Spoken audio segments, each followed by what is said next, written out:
సంగారెడ్డి జిల్లా పాస మైలారం పారిశ్రామిక వాడలో జరిగిన ఘోర ప్రమాదం పెను విషాదం నింపింది.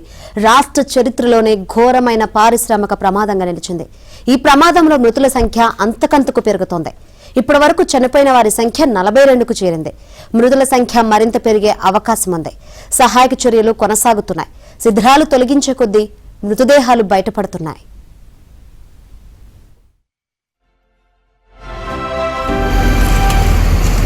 ఇంకో బ్లాంకెట్ తీసుకో, ఇంకో బ్లాంకెట్ అన్నా ఇంకో బ్లాంకెట్ వస్తున్నా, ఇంకో బ్లాంకెట్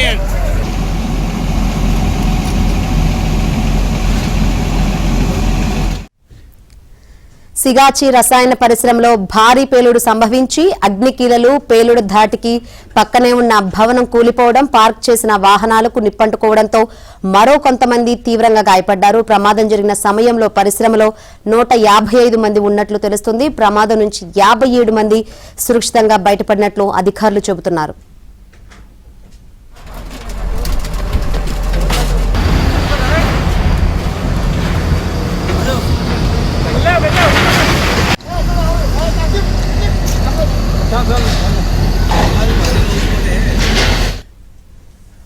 కాసేపట్లో తెలంగాణ సీఎం రేవంత్ ఘటనా స్థలిని పరిశీలించనున్నారు.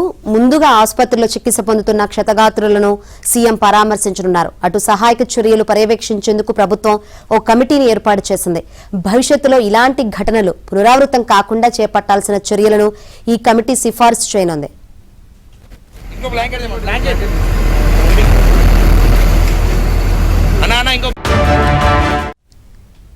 ఇక మరోవైపు ఘోర ప్రమాదానికి ఎయిర్ వాక్స్ పేలుడే కారణమని చెబుతున్న అధికారులు డ్రయర్ పేలి ఉంటుందని అనుమానాలు వ్యక్తం చేస్తున్నారు. సమగ్ర దర్యాప్తు తర్వాతే పేలుడుకు కారణాలు తెలుస్తాయని చెబుతున్నారు. సెల్యులోజ్ పౌడర్ తయారీకి ఇటీవల ఈ పరిశ్రమలో డ్రయర్లను తీసుకువచ్చినట్టు తెలుస్తోంది. వీటిలో టన్నుకు పైగా సెల్యులోజ్ పౌడర్ ఉత్పత్తి అవుతోందని సమాచారం.